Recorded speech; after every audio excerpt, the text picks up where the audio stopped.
রাধে রাধে, শুভ সকাল বন্ধুরা। তোমরা সবাই কেমন আছো? আশা করি খুব ভালো আছো। আমিও খুব ভালো আছি। মুর্শিদাবাদের ছোট্ট একটি গ্রাম থেকে আমি মেনকা। আমার চ্যানেলে তোমাদের সবাইকে স্বাগত। তো দেখো, সকালে উঠে গেছি। তো আজকে আবার খুব সকালে উঠতে পারিনি জানো, তবে অ্যালার্ম দিয়ে রেখেছিলাম যে তোমার 5টা 20, যে ধরো 5:30টার মধ্যে উঠে যাই। তো 5টার 20 দিয়েছিলাম, আবার 5:30টার দিয়েছিলাম। যে এখন ধরো যেহেতু শীতকাল, তো এখন একটু বিছানা ছেড়ে উঠতে একটু আলসেমি লাগে। আবার এই উঠছি করতে করতে ধরো একটু সময়টা পার হয়ে যায়। তো সেই জন্য 5টা 20 অ্যালার্ম দিয়েছি, আবার 5:30টারও দিয়েছি, কিন্তু অ্যালার্ম বেজেছে, আমি আর উঠিনি। আমি ভাবলাম যে 5টা 20 অ্যালার্মটা বাজলো, তো 5:30টার বাজুক তখন উঠবো। তো 5:30টারও বেজেছে, কিন্তু আমি মোবাইলও বন্ধ করেছি, করে আবার ঘুমিয়ে পড়েছি। তো তারপরে একেবারে ঘুম আমার ভেঙেছে 6টা 10-এ। তো তখন বিছানা থেকে ধরপড়িয়ে উঠে ঘড়ির দিকে তাকাইছি, তো তোমার 6টা 10 বাজছে। ঝটপট উঠে গিয়ে তারপরে সর্বপ্রথম তোমার বাইরে আসলাম। বাইরে এসে এত তাড়াহুড়োতে ছিলাম, আর ক্যামেরা করার সময়ই পাই না। আর ক্যামেরাটা তো খুব তাড়াতাড়ি করা হয় না, ক্যামেরাটা ঠিক জায়গাতে রাখতে হয়, ক্যামেরা সেট করতে হয়, তারপরে আবার ধরো ভিডিওটা কেমন আসে সেটা দেখতে হয়। যারা যারা ভিডিও করে তারাই বুঝতে পারবে আমাদের ব্যাপারটা, যে মোবাইলে ভিডিও করাটা কতটা কষ্টকর। তো যারা যারা আমরা ভিডিও করছি তারাই বুঝবো। তো তারপরে যে ঘর মুছলাম দেখতেই পেলে। তো ছাগল গরু প্রথমে বের করে দিয়ে ওদেরকে খেতে দিয়ে ঘরে গিয়েছি। তো যাই হোক, ঘর মোছা থেকে ভিডিওটা শুরু করলাম। তো ঘর সব মুছে নিয়েছি, ডাইনিং মুছে নিলাম। তো যাই হোক, আমার কাজকর্ম শুরু করে দিলাম। বেলাই হোক আর যাই হোক, কাজ তো আমাদের জন্য আর পড়ে থাকবে না, কিংবা থেমেও থাকবে না। আমাদের কাজ আমাদেরকেই করতে হবে, সেই দেরি হোক কিংবা একটু আগে হোক, আমাদের কাজ আমাদেরকেই করতে হবে। তো এই যে বাসি কাজ সমস্ত করে নিলাম। তো বাসনটা ধুয়ে নিলেই হবে। তো বাসনটা ধুয়ে নিচ্ছি। তো খুব তাড়াতাড়ি আজকে কাজ ধরো এমনিতে দেরি হয়ে গেল, তো তার জন্য খুব তাড়াহুড়ো করে কাজগুলোকে করলাম। তো করে স্নান করে একদম চলে এসেছি এই যে ফুল বাগানে ফুল ভাঙতে। তো ফুল বাগানে এসেও দেরি, বলে না যে দেখবে কোনো কিছু সমস্যাতে যদি একটা কিছুতে দেরি হয়ে যায়, তা দেখবে সব দিক থেকেই দেরি। এমনিতে ধরো সব ফুল হচ্ছে না, যেমন ধরো পঞ্চজবা ফুলটা হতো, গোবিন্দ জবা ফুলটা হতো, তো সেগুলো আর সেরকম হচ্ছে না, ওই 1টা 2টো করে হচ্ছে। আর শিউলি ফুলটাও কমে গেছে। তো এই যে শিউলি ফুল যাই হোক কমেছে যাই হোক, কিন্তু এই শিউলি ফুল কুড়াইতে প্রচুর দেরি লাগে। তো সেই জন্যে তাড়াতাড়ি করে 2 হাতে কুড়াচ্ছি।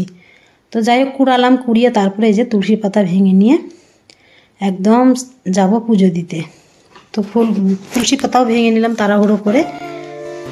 তো ভেঙে তারপরে এই যে চলে আসছি। তো এই যে দেরি করে ওঠার কারণে আমার রান্নারও দেরি হয়েছে, আর সব কাজেরই তো দেরি হয়েছে। তো তার জন্য এই যে ফুলগুলো নিয়ে এসে তারপরে যে পুজো দিতে লাগলাম। তো এই যে আজকে হচ্ছে শনিবার, তো শনিবার একটু আগুনও দিয়ে দিয়েছিলাম, উনুনে একটা ঘুঁটো দিয়ে দিয়েছি পাটকাঠি দিয়ে। তো আমার এদিকে ধরো জোগাড় করতে করতে ফুল আনতে, ঠাকুর ঘর মুছতে, ঠাকুরের বাসন মাজতে আমার এদিকে তোমার ঘুঁটোটা ধরে গেছে। তো নিয়ে নিলাম ধূপচির মধ্যে, নিয়ে তারপরে এই যে সব দিকে গমগমে করে ধূপের ধুনো দিয়ে দিচ্ছি। তো তারপরে যে ঘরগুলোতে ভালো করে দিয়ে দিচ্ছি ধূপের ধুনো। তো ভালো করে দিয়ে সব দিকটা ভালো করে দেখিয়ে দিয়ে আবার ঠাকুর ঘরে গিয়ে একটু সন্ধে প্রদীপ দেখাবো।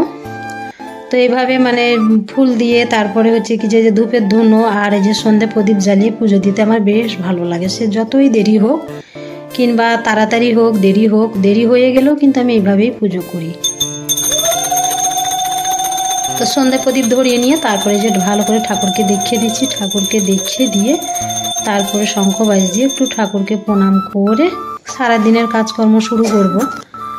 তো আমার কাজকর্ম তোমরা দেখতে থাকো, আর আমি আমার কাজকর্ম তো সারাদিন করতেই থাকবো। তো কাজকর্ম দেখে যদি ভালো লেগে থাকে তাহলে একটা লাইক করে দিও, আর আমার কাজকর্মগুলো কেমন হচ্ছে অবশ্যই কমেন্টের মাধ্যমে জানিও। তো তারপরে এই যে চলে আসলাম রান্নাঘরে। তো তো রান্নাঘরে এসেছি, কিন্তু আজকে চা খাওয়ারও সময় নেই, এত দেরি হয়েছে। তো তোমার এইদিকে ভাত বসিয়ে দিয়েছি মাটির উনুনে, আর প্রেশার কুকারে ডাল বসিয়েছি, ছোলার ডাল, যেহেতু শনিবার নিরামিষ হবে। আর তোমার এই যে এই ছোট্ট কড়াইটায় বসালাম ফুলকপি, আলু, শিম ভাজা করব। তো একটু মশলা দিয়ে দিলাম, আর ওর মধ্যে লবণ হলুদ দিলাম। তো ভাজা করব, আর ভাতের মধ্যে আলু সেদ্ধ দিয়েছি, আর একটু ভাবছি যে টমেটোর চাটনি করব। তো সেই জন্য এবার তোমার উনুনে করলে একটা একটা করে ভীষণ দেরি হবে, আর এমনিতে তো তোমার দেরি হয়ে গেছে। তো তার জন্যে তোমার ওইদিকে গ্যাসে ধরিয়ে দিয়েছি, যে তারপরে যে ভাজাটা বসালাম আর প্রেশার কুকারে ডাল বসালাম। তো তারপরে যে চলে আসলাম ভাতটাকে দেখতে, দুই দিকেই মানে খেয়াল রাখতে হচ্ছে। তো ভাতটা দেখলাম, তো ভাতটা একটু দেরি হবে, তো সেই জন্য ভাতটাকে নেড়ে দিয়ে চলে আসলাম আবার তোমার এই যে রান্নাঘরে।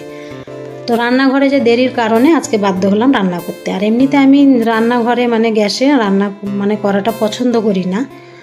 কেন বলো তো, যে এই যে রান্নাঘরে সমস্ত জিনিস আছে, এই যে সাজানো গোছানো থালা বাসন সব দেখতেই পাচ্ছ, তো সেগুলো রান্না করলে কি বলো তো, মানে তেল ছিটকে মানে সব ধরো চিপচিপে হয়ে যায়, তখন আমার আরও খাটুনি বেরিয়ে যায়। তো সেই জন্যে তোমার আমি এই গ্যাসে রান্না করতে পছন্দ করি না। মানে সেদিন যেদিন দেখি যে ভীষণ দেরি হয়ে যাচ্ছে, সেই দিনই দেখবে যে আমি মানে একটু সেদ্ধ, যেমন ধরো যে ভাজাটা সেদ্ধ করলাম আর চাটনিটা করলাম, আর তোমার এই যে ডালটা করে নিলাম, এগুলোই করি। আর কোনো কিছু যদি ভালো মন্দ করি তো দেখবে আমি মানে ওভেনটাকে নিচে নামিয়ে নিয়ে করি, তাহলে আর তেলগুলোকে ছিটকালে ধরো আর থালা বাসনে পড়ে না, তো সেই জন্য নিচে নামিয়ে নিয়ে করি। তো যাই হোক, আমার রান্না কমপ্লিট হয়ে গেছে। তো তারপরে এই যে গ্যাস ওভেনটাকে মুছে নিলাম, রান্নার পরে তো মুছতেই হবে। তো মুছে তারপরে যে জল ভরে নিচ্ছি। তো জল বোতলগুলো তো দেখতেই পেলে যে একবারে জল নেই, সেই জন্যে উল্টো পাল্টো হয়ে পড়া। তো সেই জন্যে জল রাখার জায়গাটাও ভালো করে মুছে নিলাম, মুছে নিয়ে তারপরে সমস্ত বোতলে জল ভরে আবার সাজিয়ে রেখে দিলাম। তো তারপরে বাইরে কিছু কাজ ছিল, তো সেগুলো করলাম, করে চলে এসেছি ভাত খেতে। আর এই যে একটু বেলাও হয়ে গেছে, তো ভাতটা খেয়ে নিই। তো কাজগুলো এখন সম্পূর্ণ করতে পারিনি, জানো, কাজও এখনও আছে, ঘুটে দেবো। তারপর আবার ওই যে আমাদের বাড়ির পিছনে একটু কাজ আছে। তো তোমরা পুরো ভিডিওটা দেখতে থাকো, তাহলেই দেখতে পাবে আমার সারাদিনের কাজকর্ম। তো কেউ স্কিপ করবে না, পুরো ভিডিওটা দেখার অনুরোধ রইল।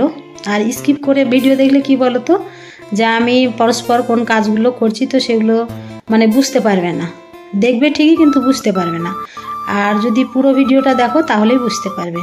তো যাই হোক, ভাত তো খাওয়া দাওয়া করে নিলাম, তারপরে এই যে থালটা নিয়ে চলে আসলাম ধুতে।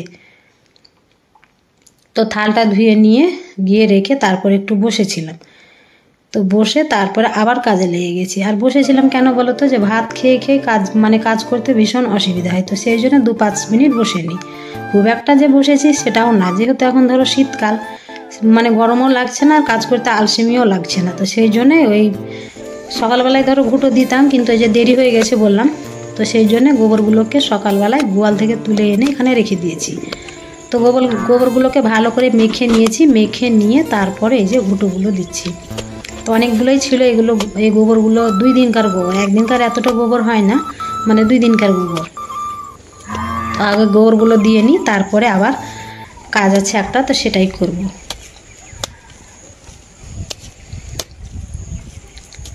তো এই যে দিচ্ছি গোবরগুলো, আর গোবরটা দিতেও তোমার অনেকটাই দেরি লেগেছিল। তো তারপরে ঘুঁটোগুলো দিয়ে চলে আসলাম এই যে আবার আমাদের এই যে বাড়ির পিছনটায়। তো এখানে ধরো 2টো বেগুন গাছ আছে। তো এই বেগুন গাছগুলো কি বলো তো, যে মানে ভাইরাস হয়ে গেছে বেগুন গাছে, যে পাতাগুলো কেমনই মানে জড়ো জড়ো হয়ে গেছে, আর হলুদ হলুদ পাতা, তো বেগুন হচ্ছে না। তো সেই জন্যে কেটে ফেলে দিচ্ছি। আর রেখে কি করব, ভাইরাস হয়ে গেছে বেগুন গাছে, তো সেই জন্যে ধরো বেগুনও হচ্ছে না। আর জংলা, ঘাস পাতাতে জংলা হয়ে গেছে, তো সেই জন্যে কেটে ফেলে দিলাম। তো কেটে ফেলে দিয়ে তারপরে এখানে একটু শাক মানে ছিটাবো ভাবছি। তা এটা দেখতেই পাচ্ছ, এটা কি বলো তো, যে জানো অবশ্যই কমেন্টে জানাবে। এটা হচ্ছে যে আমরা বলি যুগ। তো এটা মানুষের বলো, গরু ছাগল সবার রক্ত চুষে খায়। তো কত বড় দেখতেই পেলে। আমি এখানে কাজ করছি আর একটু জংলা হয়ে আছে, তো সেই জন্যে মানে মানুষের গন্ধ পেলে ওরা বেশি লাফায়, মানে মানুষের গায়ে আসতে মানে চায়। আর যেই মানুষের গায়ে চলে আসে তখন যেখানে ধরো জায়গা পায় সেখানে ফুটো করে রক্ত চুষে খেয়ে একবারে আঙুলের মতো মোটা হয়ে যায়। তো সেই জন্য আর আমার দেখে ভীষণ ভয় লাগে এই যুগ দেখে। তো সেই জন্য হেঁসোতে তুললাম, তুলে তারপর তোমাদেরকে একটু দেখালাম, দেখিয়ে তারপরে ওকে হেঁসো দিয়ে দেখতে পেলে থেতলে আমি মারলাম। তো তারপরে এই যে ঘাসগুলোকে ভালো করে পরিষ্কার করলাম, পরিষ্কার করে যে কোদাল দিয়ে খুঁড়ে সমান করব। তো এখানে ভাবছি যে একটু ছোলার শাক আর মটর শাক মানে লাগাবো। তো এখন ধরো শীতকাল, তো শাক সবজিও খেতে বেশ ভালো লাগবে। তো আমার ভিডিওটা এখানে শেষ করছি বন্ধুরা। ভিডিওটা যদি ভালো লেগে থাকে একটা লাইক করে দিও, আর আমার সংসারের কাজকর্মগুলো কেমন হয়েছে অবশ্যই কমেন্টে জানিও। সবাই খুব ভালো থেকো, সুস্থ থেকো। দেখা হচ্ছে আবার একটা নতুন ভিডিওর সাথে।